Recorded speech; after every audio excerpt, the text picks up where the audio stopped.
The Regal Hotel's polished marble floors had witnessed decades of wealth and privilege, but they'd never seen anything like Madame Lu, a Chinese millionaire whose expensive luggage couldn't buy respect from staff who refused to understand her.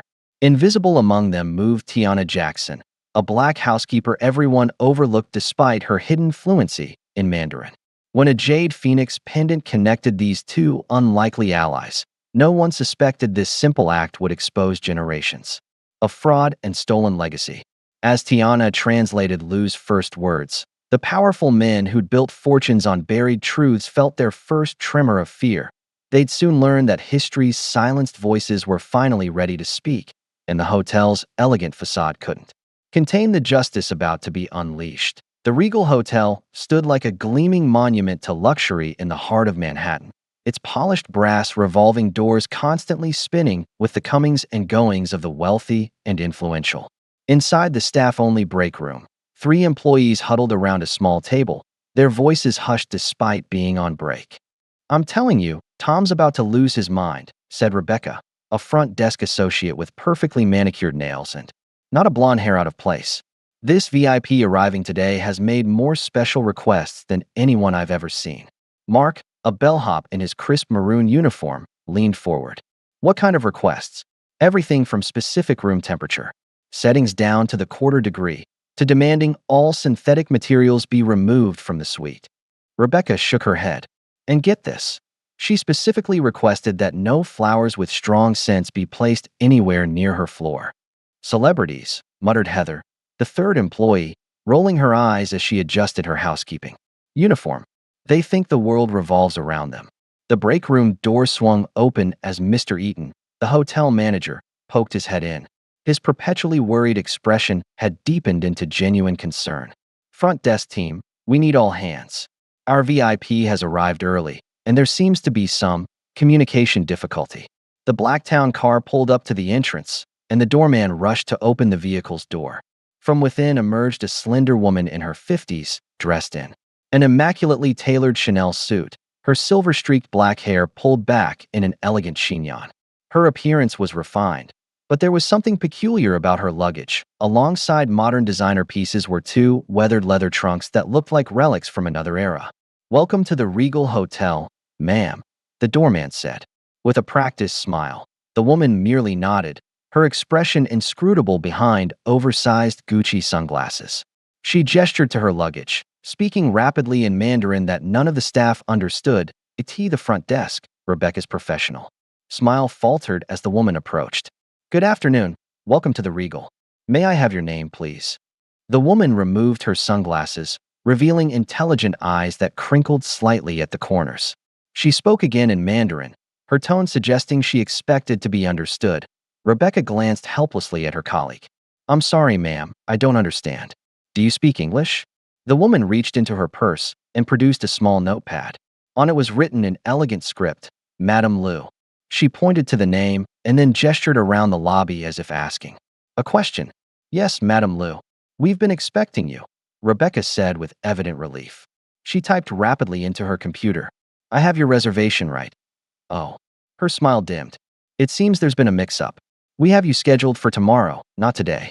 Madame Lu tilted her head, clearly not understanding. Rebecca tried again, speaking slowly and loudly as if volume might bridge the language gap. "Your room. Tomorrow. Not today." The Chinese woman's expression shifted from neutral to mildly annoyed. She tapped her watch and shook her head firmly, pointing again to her name on the paper and then to the floor beneath her feet. "She's saying she's supposed to be here today," Mark whispered unnecessarily. "I know that," Rebecca hissed back before addressing Madame Lu again. "We'll sort this out immediately. Please, have a seat in our lounge while we prepare your suite." Madame Lu remained standing, pulling out her phone. She showed Rebecca a confirmation email with today's date clearly displayed, though the rest was in Chinese characters. "I see the problem," Rebecca said, mortified. "Let me fix this right away. We'll have your room ready within the hour, Madame Lu. My sincere apologies." While Rebecca scrambled to find available accommodations, Madame Lu stood stiffly in the center of the lobby, her belongings arranged neatly beside her. The antique trunks particularly drew curious glances from passers-by. "William Barnes?" The concierge approached with his most obsequious smile. "Madam," he said with a slight bow, "perhaps I can assist you while you wait?" Lou reached into her purse and withdrew an ornate red envelope. Speaking rapidly in Mandarin as she held it out to him, William's eyes widened at the envelope. A traditional Chinese hongbao, often containing money as a gift. He immediately misinterpreted the gesture. "Oh no, ma'am," he said, backing away slightly. "That's very generous, but I cannot accept bribes."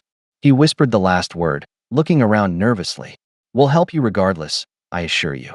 Lou pressed the envelope toward him more insistently, her voice becoming more urgent as she tried to explain something. "Please, that's not necessary," William said, growing uncomfortable. He gestured toward the front desk. "They're working on your room right now. No extra incentives required." Lou finally gave up with a frustrated sigh, returning the envelope to her purse. As William walked away, he muttered to a colleague, "Be careful with that one. Tried to slip me cash right in the middle of the lobby." By mid-afternoon, the lobby had filled with more guests, and Madame Lou had become something of a spectacle. She sat alone in the tea lounge, her back straight as a rod, occasionally attempting to communicate with staff members who invariably smiled, nodded, and quickly found reasons to be elsewhere. That a pair of women in designer resort were sat nearby, their voices carrying just enough to be overheard. "That poor woman seems so confused," said the first, a redhead with a tennis bracelet. "That caught the light with every gesture." "Probably her first time out of China," replied her friend with a dismissive wave. "You know how sheltered they can be. All that money and no idea how to behave in the real world. Do you think she's one of those factory owners? Or married to some Communist Party official? Who knows? They all got rich overnight while we weren't looking. Probably can't even use a proper fork." They tittered behind manicured hands, not bothering to lower their voices as Madame Lou sat stoically, her expression revealing nothing of whether she understood their cruelty or not. On the other side of the lobby, Tiana Jackson adjusted her housekeeping uniform and pushed her cart toward the elevator. At 28, she moved with quiet efficiency, her dark hair pulled back in a simple bun, her uniform pressed and immaculate. Unlike some of her co-workers, Tiana rarely engaged in workplace gossip, preferring to complete her duties with minimal fuss. She paused when she noticed the commotion surrounding the Chinese guest. Something in the woman's dignified isolation touched her. She recognized the barrier of language, the subtle discrimination disguised as hospitality. She'd seen it before, though rarely so blatantly in a place that prided itself on catering to international clientele. As she watched, Madame Lou stood abruptly and approached the front desk again, her movements betraying growing anxiety. She held out her phone, pointing urgently at something on the screen, then gestured toward the street. Mr. Eaton had joined the front desk staff by now, his thin patience clearly wearing thinner. "Ma'am, if you need a taxi, we can call one for you." "Is that what you need? A taxi?" He mimed, driving a car with exaggerated movements. Lou shook her head emphatically, pulling out some documents from her purse. She spread them on the counter, tapping one repeatedly and speaking with increasing urgency. "I think she needs to be somewhere," Rebecca suggested. "An appointment, maybe? Should we call an interpreter service?" asked Mark. Eaton checked his watch. "The service requires 2 hours' notice, and they charge by the hour. Let's see if we can sort this out ourselves first." His eyes narrowed as he studied the agitated guest. For all we know, she could be confused. Some of these wealthy foreigners arrive completely unprepared for America. Tiana frowned at his dismissive tone, but continued pushing her cart toward the elevator. It wasn't her place to intervene. An hour later, Madame Lou sat in one of the lobby's plush armchairs, attempting to make a phone call. Her fingers trembled slightly as she dialed, but after a brief conversation, her face fell. She tried another number, then another, each attempt ending in visible disappointment. Rising suddenly, she crossed the lobby toward the concierge desk, her steps hurried. As she moved, something small fell from her jacket pocket, landing silently on the thick carpet. She didn't notice as she continued on her way, her attention focused on communicating her urgent need. Tiana, who had been refreshing the floral arrangement nearby, noticed the fallen object.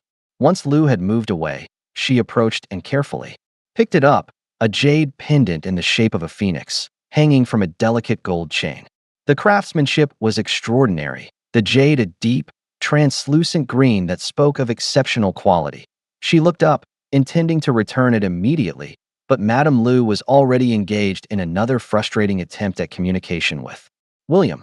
Rather than interrupt, Tiana slipped the pendant into her pocket, resolving to return it at a more opportune moment. As evening fell, the Regal's tea lounge transformed with soft lighting and the gentle notes of a live pianist.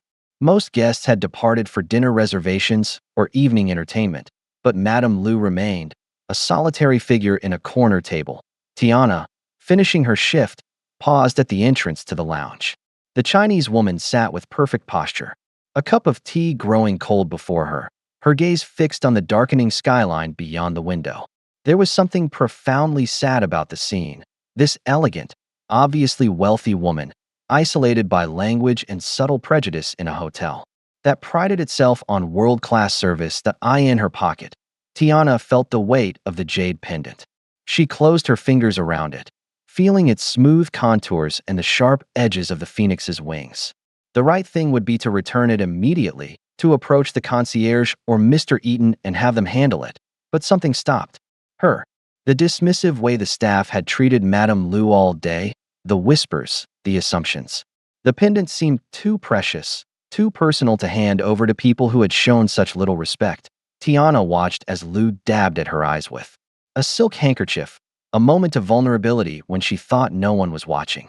Whatever had brought this woman to the Regal was clearly important, perhaps even urgent, and no one had bothered to truly help her. With the jade phoenix clutched in her hand, Tiana made a decision and took her first step toward the lonely figure by the window. The tea lounge was quiet except for the gentle tinkling of the piano and the occasional clink of porcelain cups. Tiana approached Madame Lu's table with measured steps, her heart beating faster than she cared to admit. Years of hotel training had instilled in her a sense of invisible service. Do your job without being noticed. But now she was deliberately stepping into the spotlight. Lu didn't look up until Tiana stood directly before her table. When she did, her expression was one of polite disinterest, the kind reserved for service staff who were expected to simply perform their function and disappear. Tiana took a deep breath, opened her palm to reveal the jade pendant, and then, in perfect Mandarin, she said, "Ninjiu Lujiga ma, Liu Tai Tai? Is this yours, Madame Lu?" The transformation in Lu's face was instantaneous: shock, disbelief, and then a flood of naked emotion that cracked through her composed exterior like lightning through clouds. She reached out with trembling hands, not for the pendant, but for Tiana's wrists, which she grasped with surprising strength. "Ni hui shua zhongwen. You speak Chinese?" Lu's voice was barely above a whisper, as if she feared speaking too loudly might break whatever spell had brought a Mandarin speaker to her. Tiana nodded, switching to the more formal register she'd learned during her years abroad. "Was I? Beijing Zhu Liangyan. I lived in Beijing for 2 years." Lu's eyes filled with tears. She pulled Tiana down to sit in the chair opposite her, still clutching her hands. Words poured out in a torrent of Mandarin so rapid that Tiana had to concentrate to follow. "Thank heavens. I've been trying all day to explain. My phone doesn't work here, the documents I brought are being questioned, and I have an urgent appointment tomorrow morning that no one seems to understand. I was beginning to think I'd made a terrible mistake coming here." Tiana smiled gently, handing over the pendant. "I found this on the floor earlier. I thought it might be important to you." Lu accepted the phoenix with reverence, immediately fastening it around her neck. "It is more precious than you could know. Thank you." She studied Tiana's face with newfound interest. "What is your name? And how does a young American woman speak such excellent Mandarin?" "My name is Tiana Jackson, and it's a long story." Tiana was 16 when her mother, Dr. Elaine Jackson, received the cultural attaché position at the American Embassy in Beijing. As a career diplomat specializing in cultural exchange, Dr. Jackson had raised her children with an appreciation for languages and cultural immersion. "You're not just going to live in China," her mother had told Tiana and her younger brother Marcus. "You're going to become part of it for as long as we're there. That means language classes, local schools, and real friendships, not just hiding in the expat bubble." For Tiana, those 2 years were transformative. Initially resistant to being uprooted from her Washington, D.C. high school, she found herself captivated by Beijing's blend of ancient tradition and frenetic modernity. She attended an international school where Mandarin was mandatory, but it was her friendship with her neighbor's daughter, May, that truly accelerated her learning. May's grandmother, a former literature professor, took a shine to the American girl trying so earnestly to master Mandarin. Under her tutelage, Tiana learned not just conversational Chinese but classical poetry, idioms, and the subtle cultural nuances that textbooks never covered. When her mother's posting ended, Tiana maintained her language skills through college, where she minored in East Asian studies. But life had taken unexpected turns after graduation, and now here she was, a housekeeper at the Regal, using her Mandarin for the first time in years. Fascinating, Lou said when Tiana finished her abbreviated life story. And now you work as a maid in this hotel? With your language skills and education? Tiana's smile tightened slightly. The economy hasn't been kind to liberal arts graduates. This job has good benefits, and I'm saving for graduate school. Lou nodded, understanding flickering in her eyes. Sometimes the path to our destiny takes unexpected detours. She glanced around the lounge, lowering her voice. Could you help me communicate with the hotel staff? I have several urgent matters to attend to, and I would compensate you generously for your time. There's no need for compensation, Tiana said quickly. I'm still on the clock, and helping guests is part of my job. Then I insist on speaking only through you from now on, Lou declared, rising from her seat with renewed determination. First, let's clear up this room confusion, and then I need assistance with several other matters. The front desk staff watched in astonishment as Tiana and Madame Lou approached together, engaged in fluid conversation. Rebecca, Tiana began. Madame Lou has been trying to explain that she has the correct reservation date. There was a miscommunication when the booking was made through her assistant. She needs access to her suite immediately, as she has important documents inside her luggage that are needed for a meeting tomorrow morning. Rebecca's mouth opened and closed like a fish out of water. You speak Chinese? Mandarin, yes, Tiana replied calmly.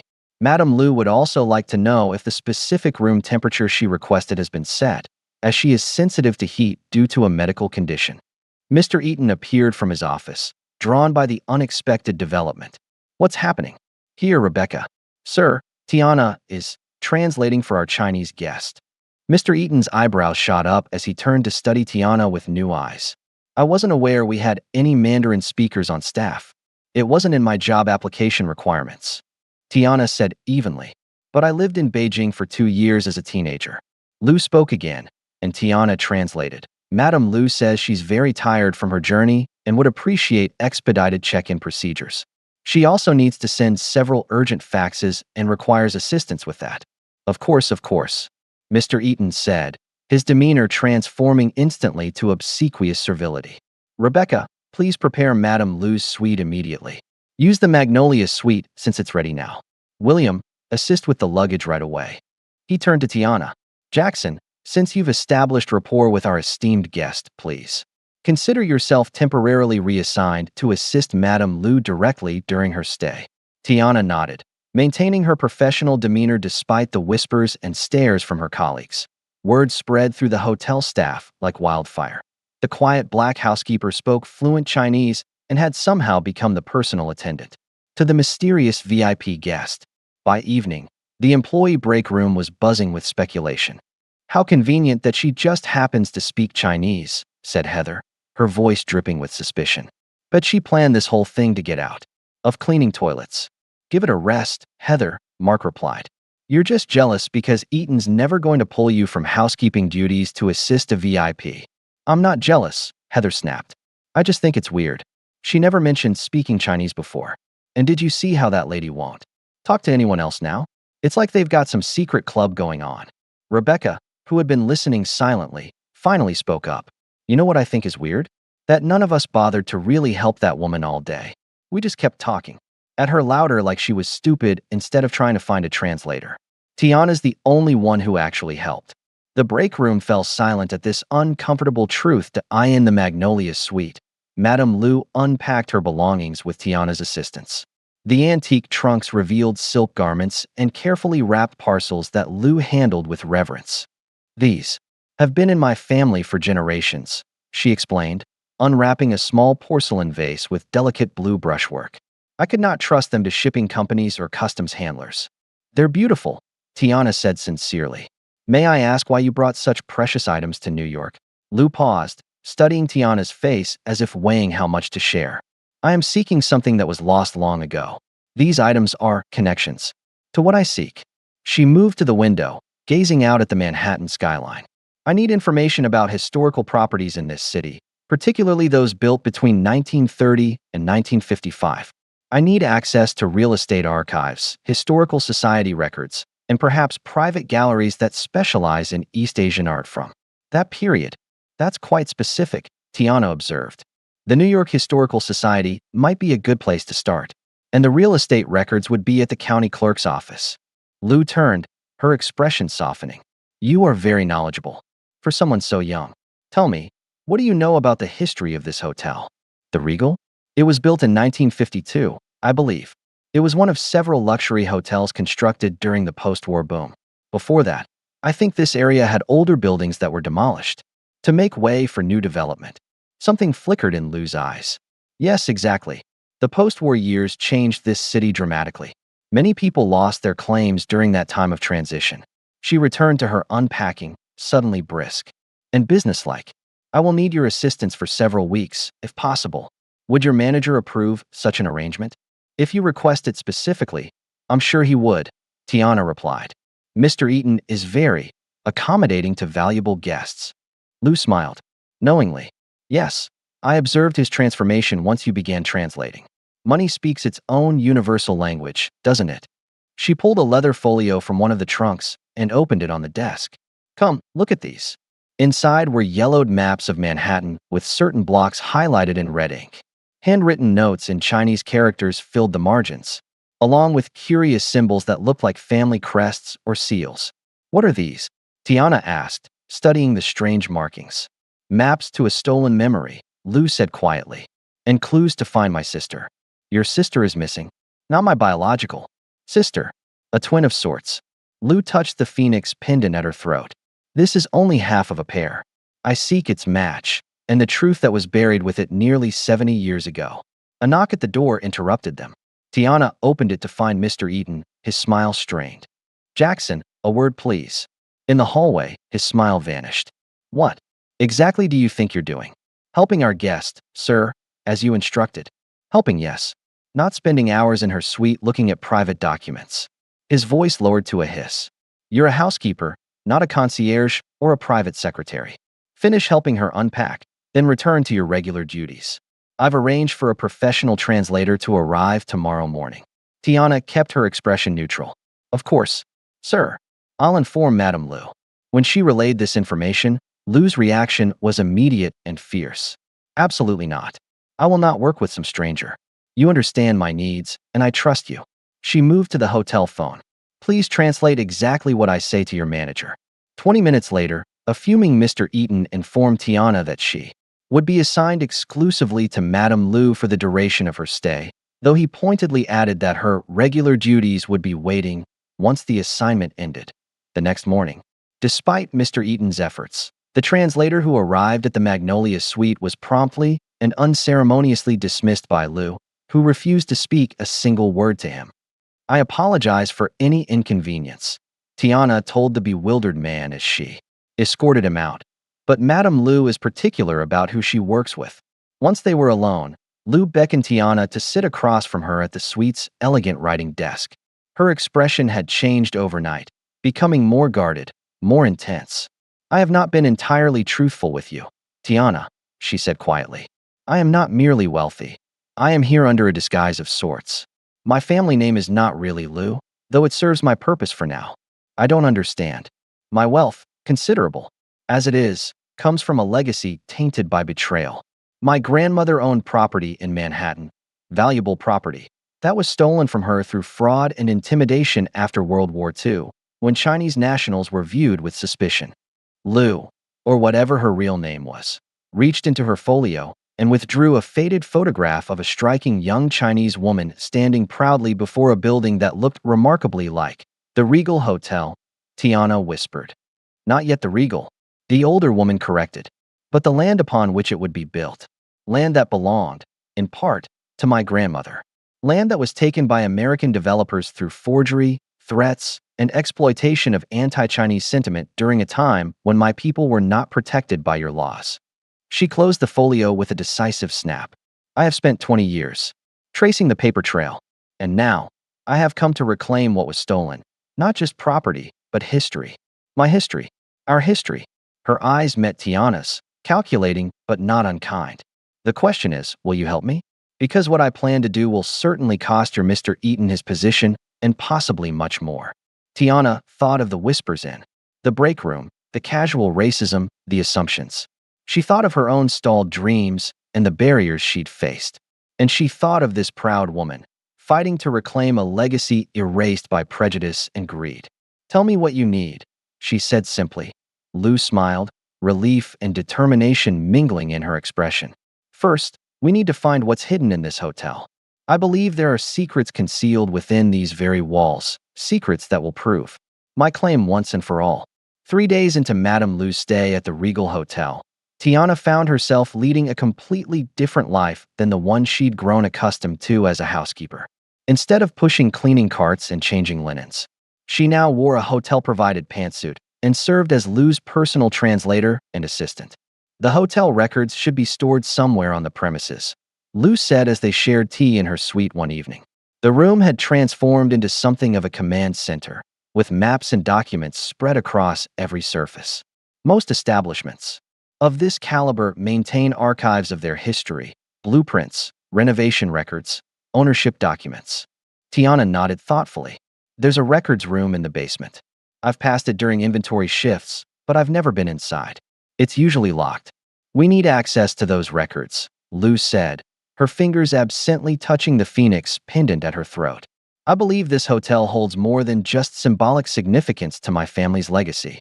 I think something tangible remains hidden here, something that could prove my grandmother's claim once and for all. What exactly are we looking for? Tiana asked that Lou's eyes took on a distant quality.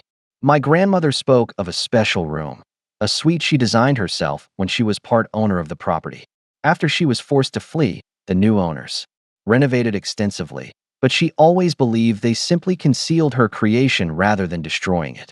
Too much valuable craftsmanship to demolish, she said. A hidden room in the hotel. Tiana couldn't keep the skepticism from her voice. That seems unlikely, yes, Lou acknowledged with a small smile. But old buildings hold many secrets, especially when those secrets were deliberately buried. She gestured to the antique trunks in the corner. Those aren't just filled with heirlooms. They contain pieces of a puzzle I've spent decades assembling. Lou's determination was infectious, and Tiana found herself nodding. I'll find a way to access the records room, but we'll need to be careful. Mr. Eaton already watches me like a hawk. That night, long after most guests had retired and the cleaning staff had finished their evening rounds, Tiana and Lou made their way to the service elevator.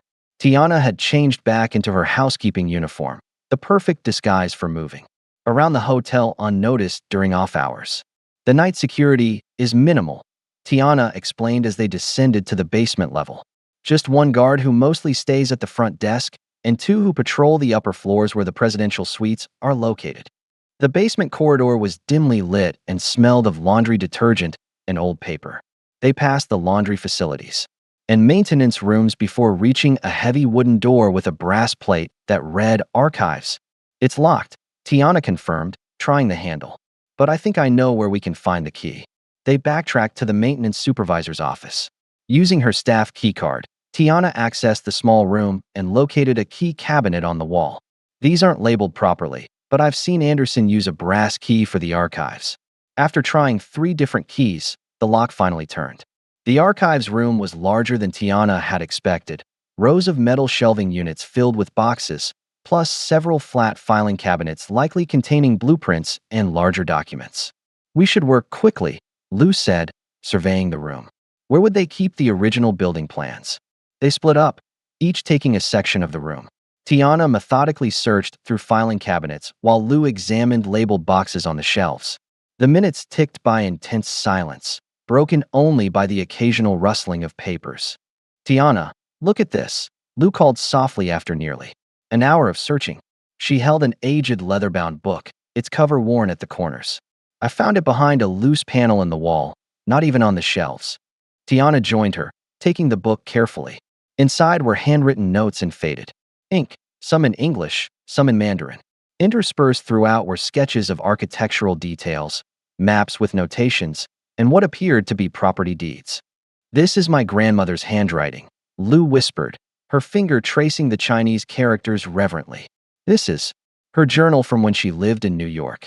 They carefully wrapped the journal in Tiana's scarf and left the archives, locking the door behind them. Neither noticed the security camera in the corner, its red light blinking steadily. The next morning, Tiana was summoned to Mr. Eaton's office. Heather, her former housekeeping colleague, stood by his desk with a smug expression. "Jackson, Mr. Eaton began, his tone clipped. "It's been brought to my attention that you accessed restricted areas of the hotel last night." Tiana kept her expression neutral. "Sir, don't play dumb," Heather interjected. "I saw you on the security footage when I was bringing reports to Kevin in security. You and that Chinese lady were sneaking around in the basement." Mr. Eaton raised a hand to silence Heather. "Is this true, Jackson? Were you in the archives room after hours?" Tiana thought quickly. Madame Lu requested a tour of the hotel, including its historical aspects. As her assigned liaison, I was accommodating her interest in the Regal's architecture and history. At midnight, Mr. Eaton's eyebrows rose skeptically. "Madame Lu has been experiencing jet lag, sir. She's most active during late hours." Mr. Eaton drummed his fingers on the desk. "Jackson, your assignment is to assist our guest with translation and basic needs, not to provide unauthorized tours of restricted areas. This is your only warning. One more incident like this, and you'll return to housekeeping, or worse." "Understood, sir." As she turned to leave, Heather bumped her shoulder roughly. "Watch yourself, Tiana. Some of us have worked here for years without special treatment. You're not better than us just because you speak Chinese." Tiana met her gaze evenly. "I never said I was, Heather." That evening, Lu pored over her grandmother's journal in the privacy of her suite, translating passages for Tiana. "Listen to this," she said excitedly. "The Phoenix Wing remains our secret. James insists we seal it during renovations rather than destroy it. The Americans would never appreciate its true value. But perhaps someday our descendants will rediscover what we've hidden." "The Phoenix Wing?" Tiana asked. "It must be the name of the suite my grandmother designed," Lu explained. "And this James person, he must have been her business partner before the betrayal." Lu flipped through more pages, stopping at a hand-drawn map of the hotel's third floor. "Look here, this section is marked differently. It's where the Orchid and Magnolia suites are now, but the layout is completely different." Tiana studied the drawing. "That wall shouldn't be there according to the current layout. And what's this symbol?" Lu's finger traced a small phoenix emblem drawn in the corner of the mysterious space. "The same as my pendant. This has to be it." She closed the journal decisively. "We need to examine that section of the hotel tonight. Mr. Eaton warned me about accessing restricted areas," Tiana said hesitantly. "If I'm caught again, then we won't be caught," Lu replied with determination. "I'll handle the security cameras." True to her word, Lu approached Greg Anderson, the night security guard, with an envelope of cash. Her request was simple: disable the third-floor cameras for 1 hour during his shift. The amount she offered, more than his monthly salary, made refusal nearly impossible. "Just routine maintenance, you understand," Lu explained through Tiana's translation. "Some personal items I need to retrieve without documentation." Greg pocketed the envelope with practiced casualness. "System goes down for updates sometimes. Nothing I can do about that." At 2 a.m., Tiana and Lu slipped out of the Magnolia suite and into the adjacent corridor. According to the journal, the sealed wing should be accessible through what was now a decorative alcove housing a large Chinese vase, one of the few Asian design elements in the otherwise Western-styled hotel. "The proportions are wrong," Lu murmured, examining the alcove. "This wall is too shallow compared to the dimensions in the journal." Tiana ran her hands along the wood paneling, feeling for any irregularities. There could be a space behind it. They methodically examined every inch of the alcove, pressing, prodding, and tapping the walls. Finally, Lu noticed something about the vase itself. A small phoenix emblem nearly identical to her pendant was worked into the porcelain design. "This is it," she whispered. When she pressed the emblem, they heard a faint click. Together, they pushed against the back panel of the alcove, which swung inward on silent hinges to reveal a dark passage. Tiana switched on the flashlight sheet, illuminating a short corridor that ended at another door. This one was locked, but the key was in Lu's pendant. The phoenix fit perfectly into a matching impression on the door, and with a twist, the mechanism released. The room beyond took their breath away. Though covered in decades of dust, the hidden suite was a masterpiece of 1940s luxury fused with traditional Chinese design elements. Silk wall coverings, now faded but still beautiful, depicted scenes of mountains and rivers. Carved wooden screens separated the spaces, and porcelain vases stood in niches along the walls. Most striking were the family portraits, formal photographs, of elegant Chinese men and women in both Western and traditional attire. "My family," Lu whispered, approaching one large portrait that hung over a fireplace. "My grandmother as a young woman." The resemblance was unmistakable. The same proud bearing, the same intelligent eyes. In the photo, she stood beside a handsome Chinese man in a perfectly tailored suit, both of them radiating confidence and prosperity. "Zhang Meilin," Lu said, touching the image reverently. She was only 25 when this was taken. Already a successful businesswoman in a time and place where Chinese women were expected to be invisible. As Lu told the story, Tiana could almost see it unfolding. Meilin Zhang arriving in New York in 1938, fleeing the Japanese invasion of China with family wealth converted to diamonds sewn into the lining of her coats. Establishing herself as an art dealer catering to wealthy New Yorkers' growing fascination with Oriental aesthetics. Gradually investing in real estate, including the property that would eventually become the Regal Hotel. Then came Pearl Harbor, Lu continued grimly. Suddenly, all Asians were viewed with suspicion. Chinese, Japanese. Many Americans couldn't or wouldn't distinguish between them. My grandmother's American partners saw an opportunity. They forged documents, threatened deportation, exploited anti-Asian sentiment to push her out of her own business. "That's terrible," Tiana said softly. She fled back to Hong Kong in 1951, taking only what she could carry. She thought she'd lost everything. Lu's fingers went to her pendant. This was part of a matched pair, phoenix and dragon, symbols of balance and prosperity in our culture. The dragon pendant was lost when she fled. Tiana moved deeper into the suite, examining the preserved furnishings. Near a writing desk, she noticed something odd, a portrait hanging slightly askew. Behind it was a small wall safe. "Do you think?" she began. Lu was already examining the safe. The combination would be something meaningful to her. She tried several sequences before the handle turned. Inside was a single envelope, yellowed with age, addressed in elegant handwriting to Mrs.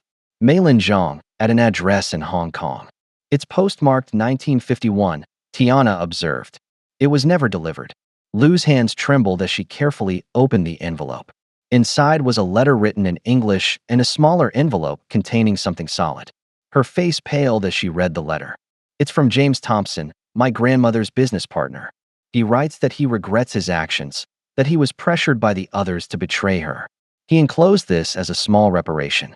She tipped the smaller envelope, and out slid the missing dragon pendant, the mate to the phoenix she wore. "He tried to make amends," Tiana said. "Too little, too late," Lu replied, though her voice held more sadness than bitterness. And the letter never reached her. She died believing everyone had betrayed her. As they prepared to leave the hidden suite, Lu paused at the threshold, looking back at this preserved moment of history, her family's history. "We need evidence of everything," she said firmly. "Photographs, documents, anything that proves my grandmother's ownership. Because now I know for certain, this hotel rightfully belongs, in part, to me." The discovery of the hidden suite changed everything. While Lu had arrived at the Regal with suspicions and fragments of evidence, she now possessed concrete proof of her grandmother's connection to the property. The following morning, she moved with new purpose, instructing Tiana to arrange for a private art and antiques appraiser to visit the hotel. "The items in that suite aren't just family heirlooms," Lu explained. "They're valuable historical artifacts that establish my grandmother's presence and investment in this building." Word of Lu's special treatment had spread throughout the hotel. Staff members whispered as Tiana passed, some envious, others openly hostile. During her brief visits to the employee areas to collect her belongings, she overheard snippets of conversation. "She thinks she's management now. Who does she think she is? Bet she won't even look at us when this is over." Tiana kept her head high and ignored the comments. but the strain of straddling two worlds was taking its toll. She was neither fully staff nor management, caught in a precarious position between loyalty to her employer and commitment to Lou's quest for justice. The appraiser arrived that afternoon, a distinguished older gentleman named Dr. Wallace from Sotheby's, who examined the items Lou had carefully removed from the hidden suite. Exquisite craftsmanship, he murmured, examining a small jade carving. Ming Dynasty, without question. And this porcelain, Qing Dynasty, Kangxi period. Madam, these pieces alone are worth several $1,000,000. And they establish provenance. Lou pressed. They confirm these items have been here since the 1940s? Without question.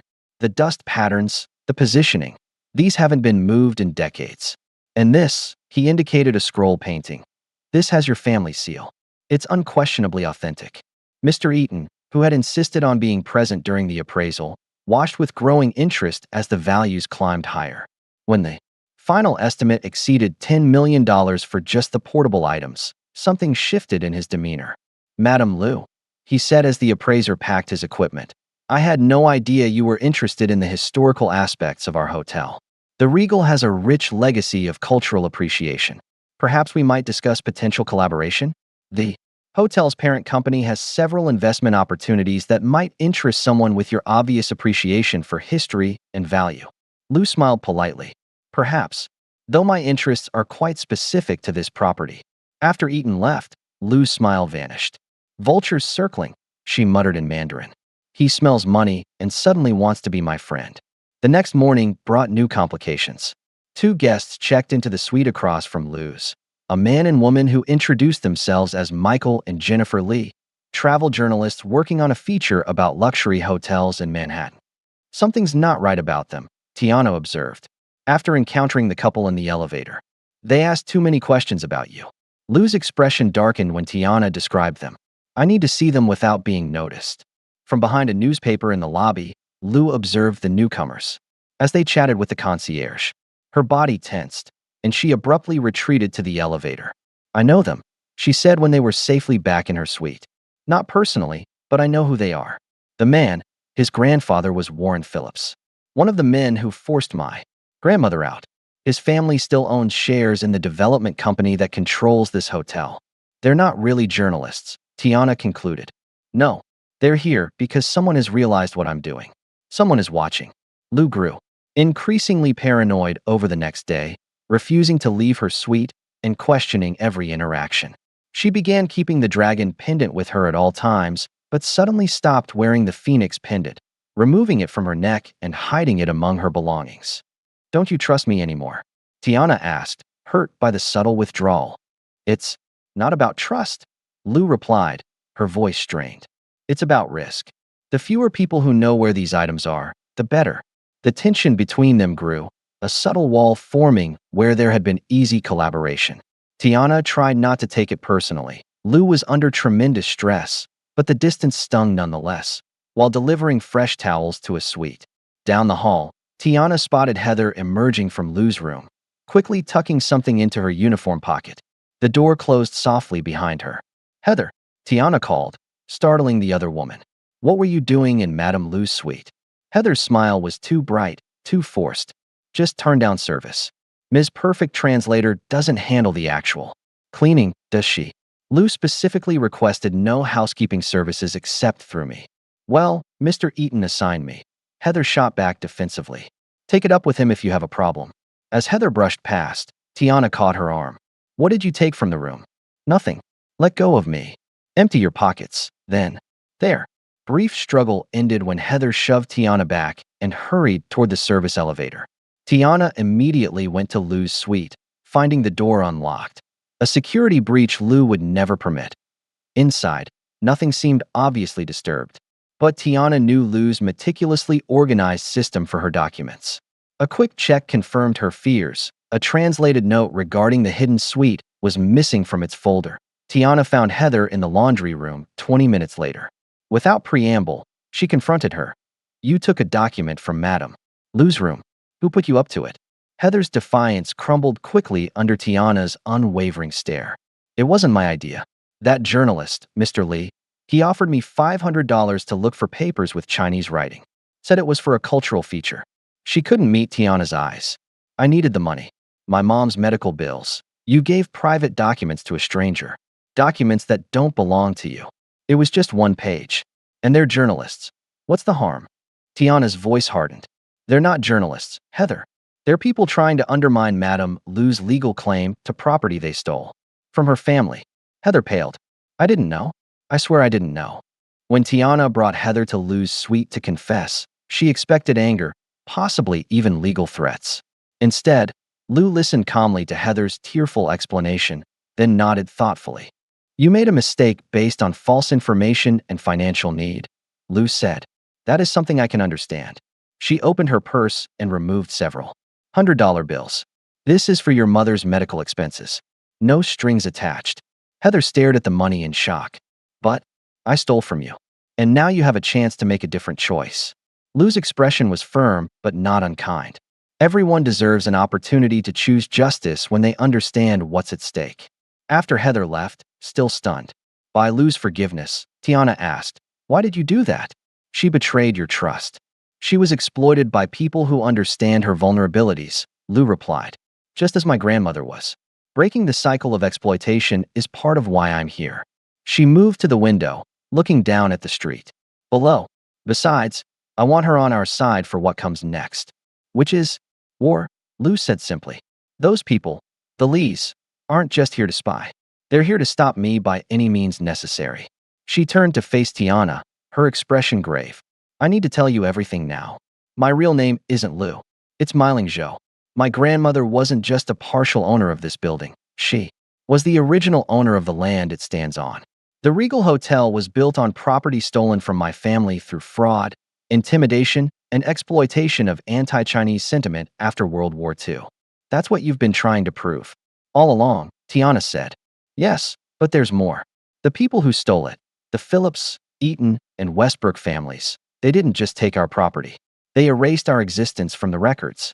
They destroyed documents, altered deeds, and created shell companies. To hide their actions, 3 generations of my family tried to reclaim what was ours, only to be blocked at every turn. Miling's voice hardened. Until now? Now we have physical evidence. We have the hidden suite. We have the letter from James Thompson admitting to the conspiracy. We have enough to expose them all, if we can get the evidence to the right people, before they silence us. As if on cue, there was a sharp knock at the door. Tiana opened it to find a hotel security officer. Sorry to disturb you, ma'am, but there's been an incident. Someone broke into your suite while you were at dinner. The security footage had been conveniently deleted during the time frame of the break-in. When they returned to the suite, the destruction was comprehensive. Furniture overturned, Lu's antique trunks emptied onto the floor, clothing and documents scattered everywhere. Most alarming, the precious letters from James Thompson were gone, along with several other key documents. They're trying to erase the evidence, Miling said, surveying the damage with eerie calm. Just like they erased my grandmother. Tiana placed a comforting hand on her shoulder. Not all of it. We still have the hidden suite. We still have the appraisal documentation. And most importantly, we still have the truth. Miling nodded, her resolve visibly strengthening. Yes, and now they've shown their hand. They're frightened, as they should be. As they began cleaning up the mess, Tiana spotted something glinting. Beneath an overturned chair, the phoenix pendant, miraculously overlooked by the intruders. She picked it up, offering it to Miling with a smile. See, they can't erase everything. Some things are meant to survive. Morning light filtered through the curtains of Miling Zhou's ransacked suite, illuminating the destruction in harsh detail. What had seemed merely chaotic in the dim evening light now revealed itself as methodical and thorough. Every drawer had been emptied, every document container opened. The intruders had known exactly what they were looking for. They took all.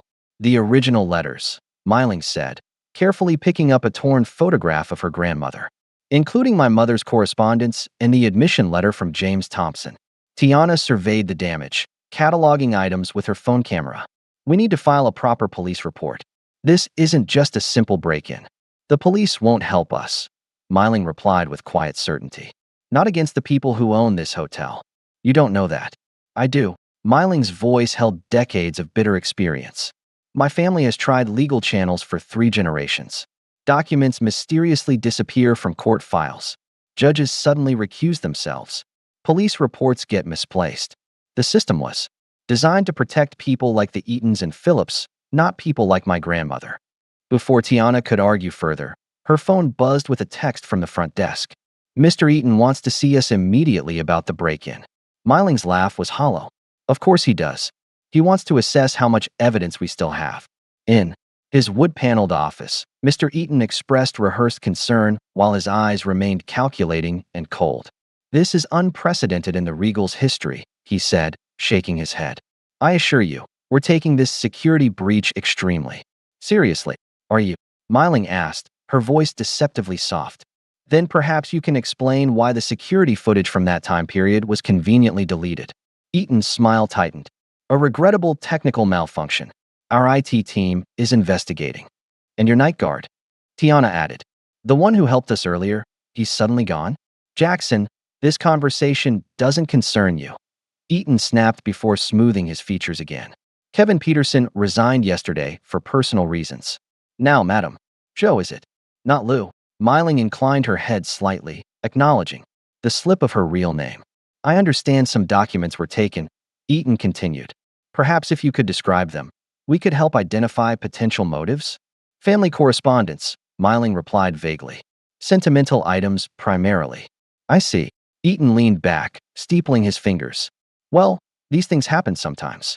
Misunderstandings between guests. Perhaps someone mistook your room for theirs in an intoxicated state. My door was locked with a key card, Miling pointed out. And nothing of obvious monetary value was taken, only specific papers.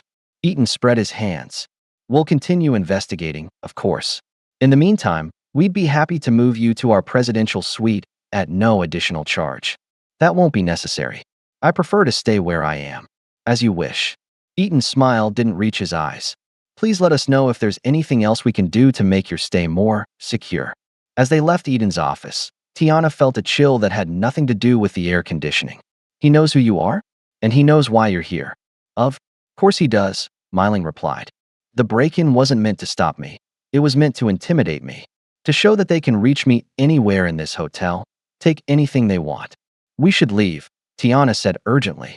Get a room somewhere else, somewhere safe. And abandon the hidden suite? The physical evidence that proves my claim? Miling shook her head firmly.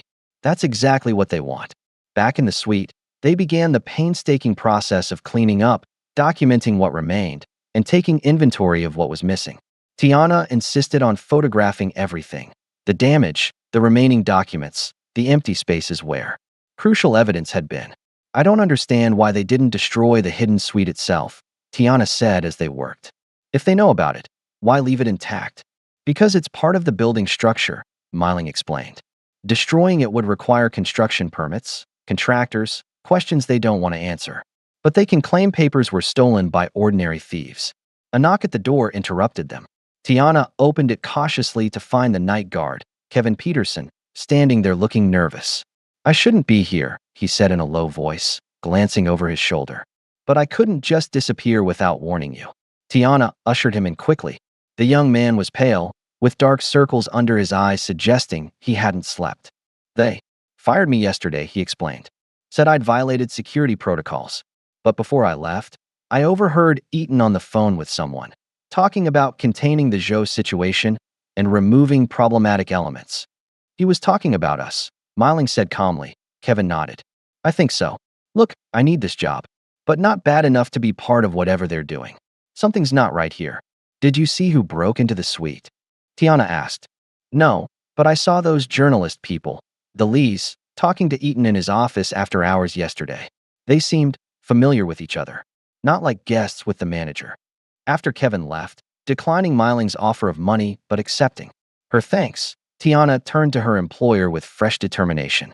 We need to know exactly what we're up against. Tell me everything, the complete story. Seated by the window overlooking Central Park, Miling began the tale that had defined 3 generations of her family. My grandmother, Zhang Meilin, came to America in 1938, fleeing the Japanese invasion of China. She was from a wealthy Shanghai family with international business connections, which allowed her to transfer significant assets to New York before Shanghai fell. While many Chinese immigrants struggled in poverty, my grandmother had the advantage of wealth, education, and powerful connections. Meiling showed Tiana photographs, her grandmother in elegant Western clothing, attending gallery openings and society events in pre-war New York. She began as an art dealer, specializing in Asian antiquities for wealthy American collectors. By 1940, she had expanded into real estate, purchasing a block of properties in Manhattan, including this land where the Regal now stands. She had a vision of a luxury hotel that would blend Eastern and Western aesthetics, revolutionary for that time. The story took a darker turn after Pearl Harbor in December 1941. Though China was an American ally against Japan, anti-Asian sentiment flourished. Chinese Americans wore buttons declaring, "I'm Chinese, not Japanese," to avoid harassment. But the distinction was often lost on a public gripped by wartime paranoia. My grandmother had three American business partners: James Thompson, Warren Phillips, and George Eaton. Yes, our Mr. Eaton's grandfather. After Pearl Harbor, they began pressuring her to sell her holdings at a fraction of their value, claiming it was for her own protection. When she refused, the partners employed more sinister tactics: anonymous threats, vandalism of her properties, whispers to potential clients that she had suspicious loyalties. Meanwhile, they began systematically altering business records, forging her signature on transfer documents, creating shell companies to obscure ownership. By 1951, the pressure became unbearable. Her bank accounts were frozen for investigation. Her phone was tapped. She was followed on the street. Fearing for her life, she fled to Hong Kong, believing she had lost everything. Meiling's voice grew softer. She never returned to America. She died in 1975, still telling my mother about the beautiful hotel that should have been her legacy. She was convinced that Thompson, Phillips, and Eaton had conspired to steal everything she had built. And they did. Tiana whispered, the pieces finally coming together. Yes, the Regal Hotel opened in 1952, built on my grandmother's land, incorporating elements of her design, but with her name erased from every record. The official history claims it was conceived and built entirely by Thompson, Phillips, and Eaton Enterprises. What about James Thompson's letter? The one that was stolen? He admitted to the conspiracy? Meiling nodded. Written in 1951, apparently, after my grandmother had already fled. A confession and apology that she never received. It mentioned pressure from Phillips and Eaton and included the dragon pendant as a token of remorse. And now his descendants, or Phillips' descendants, are here to make sure that evidence never comes to light, Tiana concluded. Exactly. The current owners have too much to lose if the truth emerges. Not just this hotel, but potentially dozens of properties acquired through similar methods during that era of discrimination. Tiana considered this information, her mind racing through possibilities. We need to find supporting evidence from outside sources. If they've taken your family documents, we need to find copies elsewhere. That afternoon, while Meiling rested, Tiana visited the New York Public Library, searching through microfiche records of newspapers from the 1940s and early 1950s. Hours of searching yielded small but significant discoveries. Society page mentions of Chinese art dealer Miss Zhang attending various events with Thompson, Phillips, and Eaton. A small article about Oriental influences in modern architecture that briefly mentioned Zhang's vision for a new hotel development. More ominously, she found a pattern of suspicious incidents affecting Chinese-owned businesses. In Manhattan from 1942 to 1951, a warehouse fire that destroyed the inventory of an import company. A prominent Chinese restaurant owner deported on questionable charges. Several businesses sold under market value after months of declining customers and anonymous threats. None of these incidents were directly connected to Meiling's grandmother in the news reports, but together they painted a picture of systematic targeting of successful Chinese business owners during and after the war. Meanwhile, Meiling had convinced the hotel's appraiser to return for further documentation. Dr. Wallace arrived carrying professional camera equipment to properly photograph and catalog the items in the hidden suite. These pieces are museum quality, he remarked, carefully examining a jade carving. And you say they've been here, untouched, since 1951? Yes, Meiling confirmed. My grandmother left them behind when she was forced to flee. Dr. Wallace's expression grew serious. Ms. Zhou, I've worked with Chinese antiquities for 30 years. The provenance issues you've described, they're not uncommon from that period.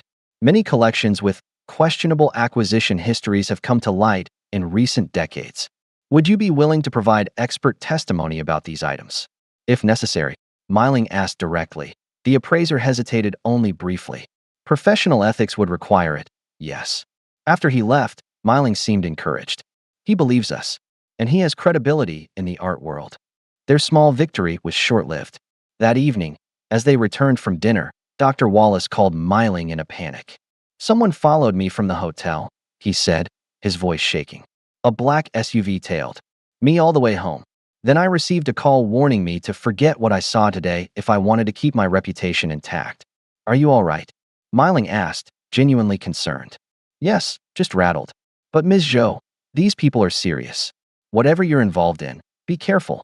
The next morning, Tiana found something unexpected in the hotel's tea room, a flash drive tucked beneath the table where Milling often sat. There was no note, no explanation for its presence, but the location seemed too specific to be coincidental. Back in the suite, they plugged the drive into Tiana's laptop. It contained a treasure trove of digital files, scanned property deeds from the 1940s showing Zhang Meilin's name, audio recordings of what appeared to be business meetings, and most significantly, a notarized statement from James Thompson dated 1970, providing detailed accounts of the methods used to appropriate Zhang's properties. Who left this? Tiana wondered, scrolling through the files in amazement. "Someone with access to Thompson family records," Milling said. "Someone with a conscience." The final file was a simple text document containing a single line. "Contact Amanda Chun at the Chinatown Historical Society." Amanda Chun was a meticulous woman in her 60s who listened to their story without interruption, occasionally nodding, as if confirming details she already knew. "Your grandmother's case isn't unique," she said when Milling finished. "We've documented dozens of similar stories. Chinese business owners who lost everything during that period of heightened discrimination. Most never received justice. But you have records?" Tiana pressed. "Some. Property records, business listings, immigration files. Enough to establish that Zhang Meilin was a significant property owner before mysteriously divesting everything. In 1951, she peered at Milling over her glasses. "We've tried to build cases before, but without direct evidence of fraud. We have that evidence now," Milling said, pulling out her laptop. "And we need your help to preserve it before it disappears." 2. They spent hours copying files, cross-referencing records, and building a comprehensive timeline. By evening, they had assembled a compelling dossier documenting the systematic theft of Zhang Meilin's property through fraud, coercion, and exploitation of anti-Chinese prejudice. "This is enough to interest the press," Amanda confirmed. "I have contacts at several publications who focus on historical injustice and real estate fraud. With your permission?" Milling nodded decisively. "It's time for the truth to come out. All of it." Tiana woke to pounding on her door at 6 a.m. Half asleep, she opened it to find 2 hotel security officers standing in the hallway. "Miss Jackson, we need to speak with you immediately about a security breach." Something in their stance, too rigid, too rehearsed, set off warning bells. "Let me get dressed. I'll meet you downstairs." "Now, miss." Mr. Eaton's orders. Tiana closed the door firmly. 5 minutes. I'll meet you in the lobby." Instead of dressing, she immediately called Milling, who answered on the first ring, already awake. "They're at my door too," she said. "Don't let them in. Something's happening." Looking through the peephole, Tiana saw the security officers conferring with someone on a radio. One of them pulled out a key card. They were going to enter forcibly. Tiana grabbed her phone, purse, and room key, then slipped out through the bathroom's connecting door to an adjacent housekeeping closet, a shortcut she knew from her days on the cleaning staff. Within minutes, she had navigated the service corridors. To Milling's floor, Milling was waiting, fully dressed, a small bag packed. "They're trying to isolate us," she said without preamble. "I received a call from Amanda Chin 10 minutes ago. The journalist she contacted wants to meet today. They're moving to stop us." Together, they used Milling's key to access the hidden suite, which had become their sanctuary within the increasingly hostile hotel. Once inside, Milling retrieved the jade pendants and several key documents she had concealed there after the break-in. "We need to get out of the hotel," Tiana said, peering through a crack in the hidden door. "They're searching the floors systematically." "Not Without copying the evidence first, Miling insisted. Everything in this room proves my claim. If we leave, they'll destroy it all. Using Tiana's phone, they photographed everything. The furniture, art, architectural details, and especially the family photographs that established Zhang Meilin's presence in the space.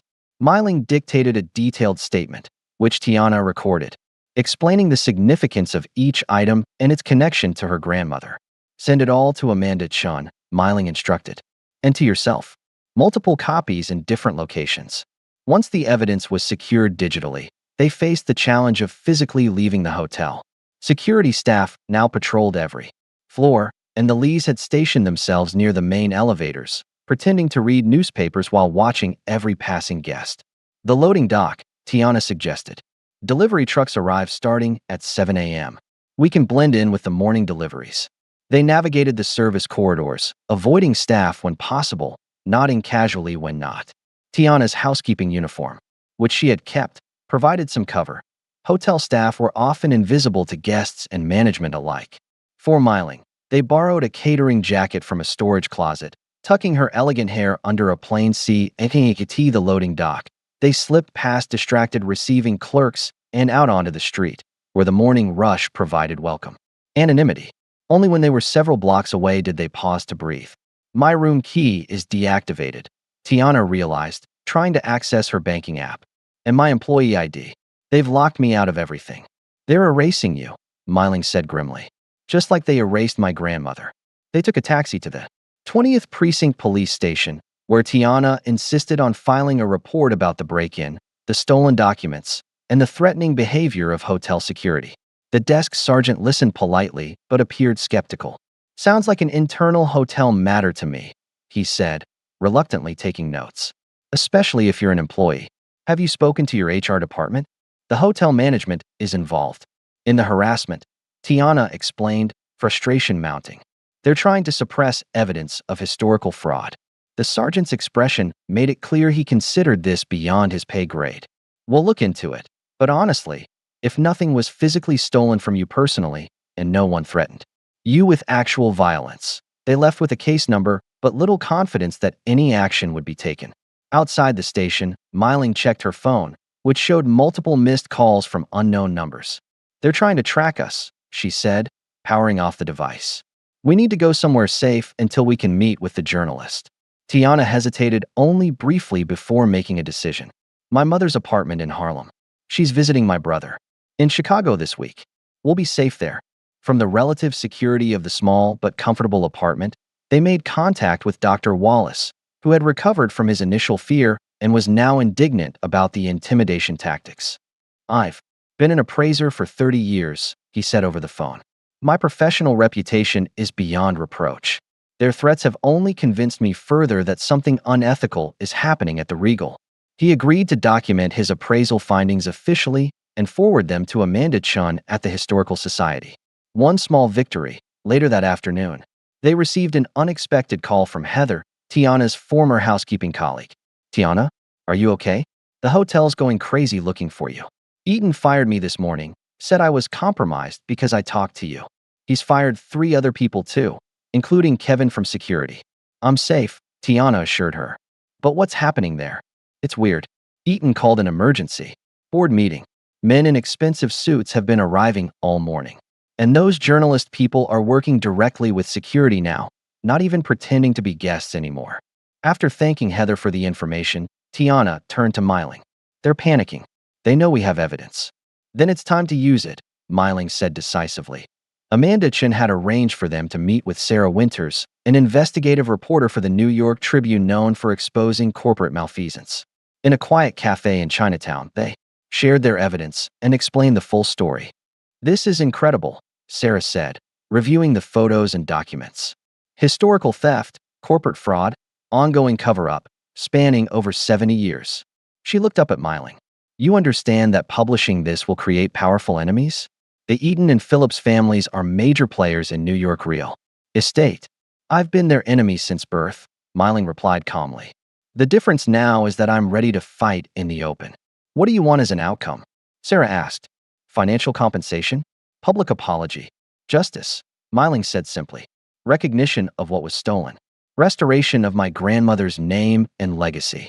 And yes, legal ownership of what rightfully belongs to my family. Sarah nodded, scribbling notes. I'll need a few days to verify independently and speak to legal before we publish. But this is solid. I think you finally got them cornered. The story broke 3 days later. Hotel empire built on stolen Chinese land.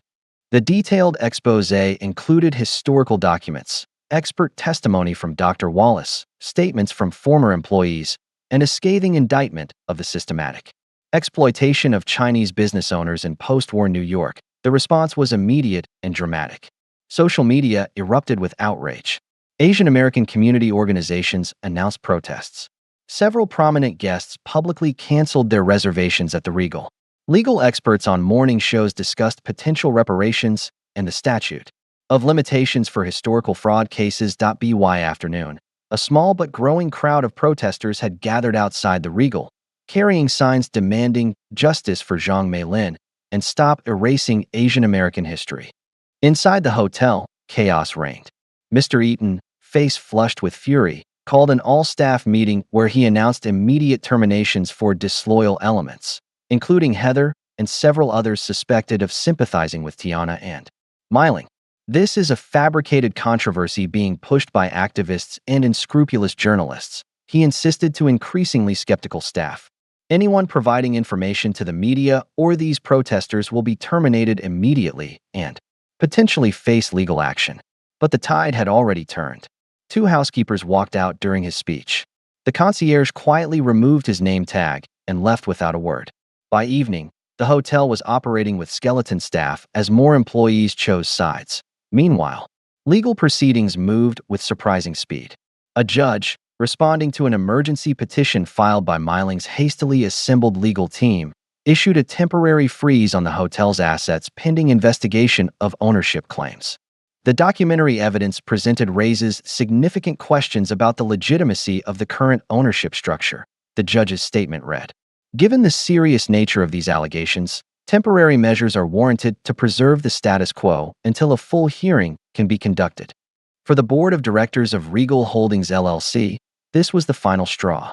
An emergency meeting was called, and according to sources inside, heated arguments broke out between factions. Some demanded aggressive legal counterattacks. Others, seeing the mounting public relations disaster, advocated for settlement negotiations. 1 week after fleeing the hotel, Tiana stood beside Milling on the sidewalk outside the Regal, watching the continuing protests. They had maintained a low profile during the media storm, letting Sarah Winters and the legal team handle public statements. Do you think they'll actually negotiate? Tiana asked, observing the grim-faced security guards watching protesters from behind the hotel's glass doors. They don't have a choice now, Milling replied. The evidence is too public, too compelling. Their only option is to control how much they lose. As if on cue, Milling's phone rang, her attorney with news. After a brief conversation, she turned to Tiana with a smile of vindication. The board wants to meet. Without Eaton present, she squeezed Tiana's hand. They're ready to talk terms. It's really happening, Tiana marveled. Your grandmother's finally getting justice. Milling nodded, her eyes on the elegant facade of the Regal Hotel, a building that represented both theft and heritage, destruction and preservation. Not just justice, she said quietly. Restoration. As if summoned by her words, a sleek black car pulled up to the curb. The door opened, and Milling straightened her shoulders, ready for the final confrontation. She stepped toward the vehicle, then paused to look back at Tiana. Are you coming? We started this together. We should finish it together. Without hesitation, Tiana moved to her side, and together they approached the waiting car, ready to reclaim a stolen legacy. The black car glided to a stop at the Regal Hotel's main entrance, where protesters parted to create a path. Camera phones rose in unison as Milling Zhou stepped out, resplendent in a crisp white suit that made her look more like a conquering general than a wronged heiress. Tiana followed, her simple navy dress a deliberate contrast to her employer's statement attire. Are you nervous? Tiana whispered as they approached the revolving doors. No, Milling replied with quiet confidence. My grandmother waited 70 years for this moment. I've waited my entire life. The protesters fell silent as Milling paused. At the entrance, her gaze sweeping over the gleaming brass fixtures and marble floors that her grandmother had helped design but never saw completed. Then, with a slight straightening of her shoulders, she pushed through the revolving door and entered the lobby of the Regal Hotel, not as a guest, but as a claimant. The contrast with her first arrival couldn't have been more dramatic. Where once she had stood ignored and misunderstood, now every eye in the luxurious space followed her progress across the polished floor. Staff members froze mid-task. Guests whispered behind raised hands. Security guards touched their earpieces.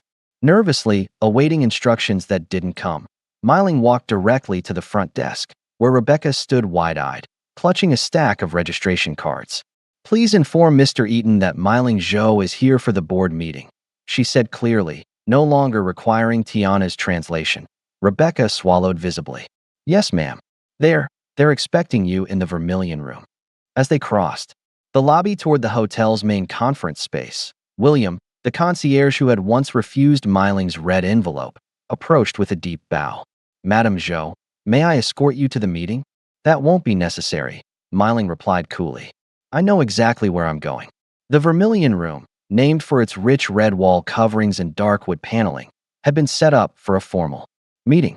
Around a massive mahogany table sat 9 people, 7 men and 2 women, all in expensive suits, all wearing expressions ranging from wary to openly hostile. At the head of the table, a chair sat conspicuously empty, Mr. Eaton's usual place. "Ms. Zhou," said an older man with silver hair and rimless glasses. "I'm Bradford Wells, chairman of the board for Regal Holdings. We appreciate your willingness to meet." Miling took in the scene without sitting. "Where is Mr. Eaton?" "He's been placed on administrative leave pending the outcome of these discussions."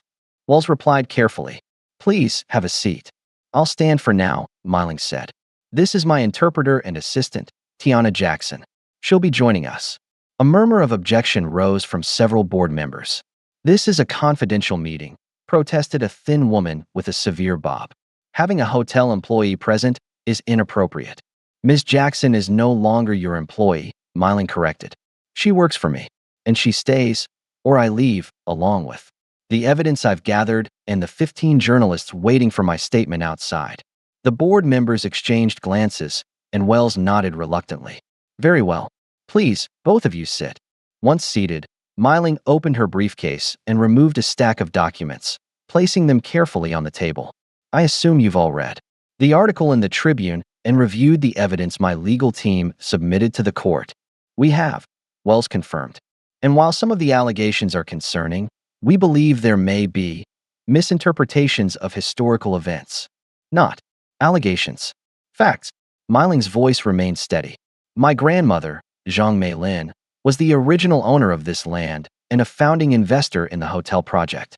She was systematically defrauded by your predecessors, Thompson, Phillips, and Eaton, using forged documents and exploiting anti-Chinese sentiment during a period when she had limited legal recourse." "That's a very serious claim," said a younger board member, "and one that occurred, if true, long before any of us were involved with the Regal. Yet you've all profited from it." Tiana pointed out quietly. All eyes turned to her, several narrowing in displeasure at her intervention. "And who exactly are you again?" asked the woman with the severe bob. "Someone who witnessed firsthand how this hotel continues to operate on principles of exclusion and prejudice," Tiana replied evenly. "Someone who saw Madame Zhou deliberately misunderstood, mocked, and ultimately threatened when she came seeking justice." Wells cleared his throat uncomfortably. "The board does not condone any mistreatment of guests, and if Mr. Eaton acted inappropriately, Mr. Eaton is merely continuing the tradition established by his grandfather," Miling interrupted. "But I didn't come here to debate history. I came to resolve it." She began laying out documents on the table. Copies of the property deeds showing her grandmother's name, the notarized confession from James Thompson, photographs of the hidden suite with its unmistakable Chinese design elements, and finally, the matched pair of jade pendants, phoenix and dragon. "These are the facts," Miling said simply. "Your choice now is whether to acknowledge them publicly and work toward an equitable resolution, or to fight a losing battle in court while your reputation and stock value plummet." The boardroom fell silent as the members exchanged uneasy glances. Finally, Wells spoke. "What exactly are you proposing, Ms. Zhou?" "Recognition, Restoration and restitution, Miling replied without hesitation. My grandmother's name acknowledged in the hotel's official history. The hidden suite restored and preserved as a heritage site. And 25% ownership of the Regal returned to the Zhang family trust. The original percentage my grandmother held before it was stolen. Outcries erupted around the table. 25%? That's outrageous. The statute of limitations expired decades ago. This is nothing but a shakedown. Wells raised a hand for silence. Perhaps we could discuss a more modest settlement. A financial compensation package, an honorary plaque in the lobby. This isn't negotiable, Miling said calmly. I have spent 20 years and millions of dollars tracing my family's legacy. I'm not interested in symbolic gestures or quiet payoffs. Either we restore what was taken, or the courts will decide, with all the attendant publicity. Before Wells could respond, the boardroom door burst open, and Mr. Eaton stormed in, his face flushed with anger. This is absurd, he shouted, ignoring the chairman's protest. You can't seriously be considering legitimizing these ridiculous claims. This woman has manipulated the press, turned our staff against us, and now she's threatening the board. Mr. Eaton, you were instructed not to attend this meeting, Wells said firmly. I have as much right to be here as this opportunist. Eaton spat, glaring at Miling. My family built this hotel. Our name is synonymous with the Regal brand. And now you're going to let her waltz in and claim ownership based on some ancient grudge? Miling regarded him coolly. Your grandfather stole what he couldn't build himself. That's the truth your family has been hiding for 3 generations. You have no proof that would stand up in court, Eaton insisted, though a flicker of uncertainty crossed his features. In response, Miling simply slid forward a document that had remained hidden beneath the others, a forensic handwriting analysis. Comparing George Eaton Sr.'s signature on legitimate documents with the clearly forged signatures on the property transfers from Zhang Meilin. Modern science makes it much harder to hide historical fraud. Tiana observed quietly as Eaton stared at the damning evidence. The boardroom door opened again. This time, a distinguished older woman entered, elegant, petite, with snow-white hair and the dignified bearing that comes from a lifetime of quiet resilience. I remember her, the woman said in a clear voice, pointing to a photograph of Zhang Meilin that lay among the documents. I was just a girl then, but I remember her. Clearly, she lived in the building that stood here before the hotel. She gave my family shelter when no one else would rent to Chinese. The room fell silent as the woman approached the table, her eyes fixed on Miling. My name is Grace Wong. I was 10 years old when your grandmother helped my family find an apartment. After we were evicted for being Chinese, she stood up to the landlords who refused us. She told my father, we must support each other because this country will not support us yet. I never forgot her kindness, or what happened to her afterward. Tears gleamed in Miling's eyes as Grace continued. They drove her away with threats and lies. Everyone in Chinatown knew, but no one could help. We had no voice then, no power. She turned to face the board members. But we do now, and we are watching what you decide today. The weight of history filled the room, rendering even Eaton temporarily speechless. Wells looked around at his fellow board members, reading the shifting sentiment in their expressions. I believe, he said carefully, that we should recess to consider Ms. Zhou's proposal in detail. Perhaps we could reconvene tomorrow after consulting with our legal team. No more delays, Miling said firmly. You've had 70 years to consider this injustice. I want your answer now. What followed was unprecedented in the Regal's corporate history, an impromptu board vote conducted in full view of outsiders. Wells called each member by name, asking for their position on Miling's demands. One by one, they voted. Some reluctantly, some with obvious relief at finally addressing the long-buried scandal. When the final tally was counted, the result was clear: 6 in favor, 3 against. The board acknowledges the claim of the Zhang family, Wells announced formally. Mr. Eaton is hereby removed from his position, effective immediately. Ms. Zhou will be recognized as the rightful owner of a 25% stake in the Regal Hotel, with all associated rights and privileges. Our legal team will draft the necessary documents for signing tomorrow. Eaton's face contorted with fury. This is insanity.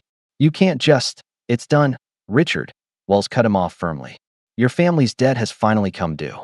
As the meeting concluded, hotel guests who had gathered in the lobby with phones recording, captured the historic moment. Miling Zhou, accompanied by Tiana and the elderly Grace Wong, emerged from the vermilion room not as a supplicant, but as an owner, her face serene with the quiet satisfaction of long-sought justice. Behind them, visible through the open door, Richard Eaton slumped in a chair, the weight of 3 generations of deception finally collapsing upon his shoulders. In the days that followed, as legal documents were prepared and ownership transferred, Tiana found herself cornered in a quiet hallway by Heather, her former housekeeping colleague. The once hostile woman looked different somehow, humbled, perhaps, or simply thoughtful. "I didn't understand," Heather said quietly. "What was happening, what it meant. I thought you were just getting special treatment." She paused, struggling with the words. "I do now. Understand, I mean." Tiana studied her for a moment, then offered a small nod. "It wasn't about me, or even about Miling. It was about setting something right that had been wrong for too long." "Yeah," Heather agreed softly. "I get that now." As they parted ways, Tiana felt a subtle shift, not just in Heather, but in the hotel itself. Something long buried had been unearthed, acknowledged, and in that acknowledgement, a kind of healing had begun. The culmination came a week later, when Miling, now officially recognized as cultural trustee and part owner of the Regal, led a small procession through the previously hidden passageway. The Phoenix Wing, her grandmother's creation, was no longer sealed away but opened for a special ceremony. Journalists captured the moment as Miling walked through the restored space, now cleaned and properly lit, but otherwise preserved exactly as her grandmother had left it. She stopped before the portrait of Zhang Meilin, reaching up to touch the newly installed plaque beneath it that acknowledged her as founding investor and designer of the Regal Hotel, 1938 to 1951. "The truth cannot stay buried forever," Miling said to the assembled cameras. "Today, we restore not just a name to a building, but a chapter to history that was deliberately erased." Standing beside her, Tiana felt the weight of the moment, how a single connection, a shared language, had unleashed a cascade of truth that could no longer be contained. As a maid who had become an interpreter of more than just words, she had helped translate injustice into justice, erasure into restoration. 6 weeks after the confrontation in the boardroom, the Regal Hotel had undergone a transformation that went far deeper than its newly renovated lobby. Under Miling Zhou's influence as cultural trustee and minority owner, the staid luxury establishment had begun evolving into something more vibrant, more inclusive, and paradoxically, more authentic to its original vision. "The irony," Miling remarked to Tiana as they reviewed applications for the newly created position of Cultural Heritage Director, "is that my grandmother always intended this place to be a bridge between East and West, a space where both traditions were honored equally. By erasing her, they diminished their own creation." The hotel staff, too, had changed. Some had left, unable or unwilling to adapt to the new management philosophy. Others, like Heather, had surprised everyone by embracing the changes with unexpected enthusiasm. And new faces had appeared, a more diverse workforce recruited specifically for their language skills, cultural knowledge, and commitment to the hotel's evolved mission. All staff members now underwent mandatory training in cultural sensitivity and hospitality history, a program Tiana had helped design based on her unique perspective as someone who had worked both sides of the hotel hierarchy. "It's not about making people feel guilty," she explained to a group of new hires. "It's about understanding how exclusion happens, often without conscious intent, and how to create genuine welcome instead." The once empty tea lounge had been transformed into the centerpiece of the hotel's cultural renaissance. Renamed the Phoenix Room, it now featured rotating exhibitions of Chinese art and daily tea ceremonies conducted by a master brought in from Shanghai. The room's centerpiece was a magnificent display case containing artifacts from the hidden suite, including photographs of Zhang Meilin and her business partners in happier times, before betrayal fractured their relationship. Each afternoon at 4, guests gathered for a special ceremony hosted jointly by Miling and Tiana, a symbolic bridge building that honored both the Chinese tradition of tea appreciation and the Western practice of afternoon refreshment. "This isn't just performance," Miling had insisted when planning the ritual. "It must be authentic education, an experience that transforms how people understand both cultures." Guests responded enthusiastically to the changes. Bookings increased, particularly among international travelers and those interested in cultural heritage tourism. The New York Times Style section featured a glowing piece titled The Regal Renaissance: How Historical Justice Created Cultural Gold, highlighting the hotel's transformation from a standard luxury establishment to a unique cultural destination. What Zhang Meilin envisioned in 1940, her granddaughter has finally realized in 2025, the article concluded.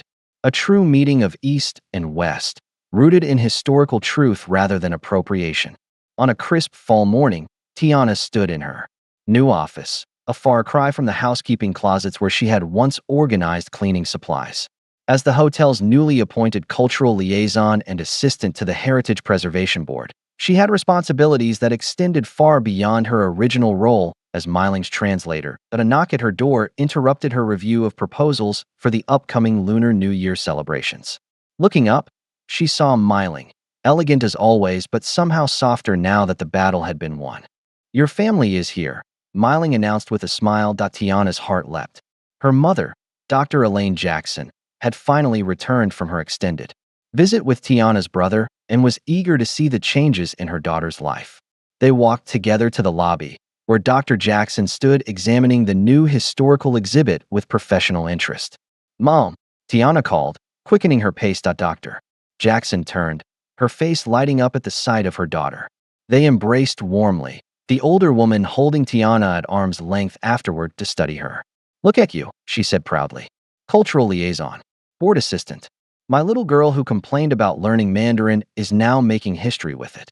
"Hardly making history," Tiana demurred. "I disagree," Meiling interjected, extending her hand to Dr. Jackson. "Your daughter helped restore a crucial piece of history that others tried to erase. There's no small achievement in that." Dr. Jackson nodded, understanding the weight of what had transpired. "I always taught my children that languages aren't just skills, they're bridges. Sometimes they connect us to other people, sometimes to hidden truths." As they toured the hotel, showing Dr. Jackson the restored Phoenix Wing and the revitalized cultural programs, they passed a film crew setting up in the main lobby. "What's happening here?" Dr. Jackson asked. "Local news feature," Tiana explained. "They're interviewing staff about the changes." She glanced at her watch. "Actually, I'm scheduled to speak with them in a few minutes." The young reporter, eager and somewhat nervous, positioned Tiana near the historical display for better lighting. "We're focusing on how the Regal case is inspiring other historical justice campaigns," she explained. "What would you say was the key factor that made this particular effort successful?" Tiana considered the question carefully. "Justice didn't come from power," she finally said. "It came from listening. One person who took the time to truly hear another person's story, that was the catalyst. Everything else followed from that. Simple human connection." The reporter looked surprised by the depth of the answer. "That's not what I expected. Most people talk about the legal strategy or the media pressure. Those were tools," Tiana acknowledged. "But the essential element was recognition, seeing someone who had been rendered invisible, hearing a truth that had been silenced." Later that evening, after her family had departed for dinner, Tiana found Meiling in the Phoenix room, examining a display case containing the matched jade pendants, Phoenix and Dragon, now reunited after decades of separation. "A gift for you," Meiling said without preamble, removing the Phoenix pendant and placing it in Tiana's palm. "You helped it rise again." "I can't accept this," Tiana protested. "It's a family heirloom." "You are family now," Meiling said simply. "Not by blood, but by choice and action. My grandmother would approve." Tiana accepted the pendant with profound gratitude, understanding the weight of trust and respect it represented. Unnoticed by either woman, a familiar figure watched from across the street. Michael Lee, grandson of Warren Phillips and fake journalist, observed the Regal from the tinted windows of a black SUV. His expression was unreadable as he watched guests entering and exiting the transformed hotel. "We underestimated them," he said to someone on his phone. "The damage is contained to the Regal for now, but if they start looking at the other properties." He fell silent, listening to instructions. "Understood. We'll wait and watch." He pulled away from the curb, disappearing into Manhattan traffic. A reminder that while one battle had been won, larger wars over historical justice continued in boardrooms and courthouses across the city. 2 months later, Meiling stood before a gathering of community leaders, business owners, and media representatives in the Regal's grand ballroom.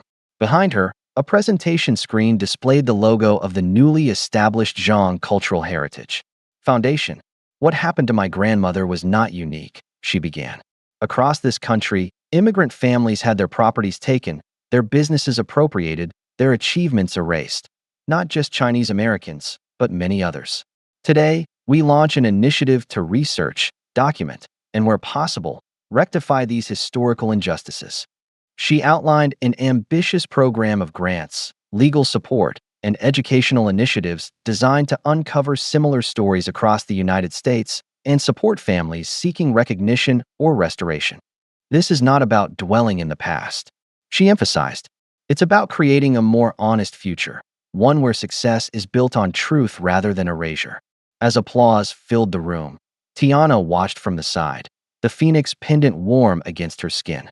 In just a few months, her life had transformed from the invisibility of service work to a position of influence and purpose, all because she had paused one evening to return a dropped trinket and speak in a language few expected her to know. Later that night, long after the guests had departed and the hotel had quieted, Tiana walked alone through the restored Phoenix wing.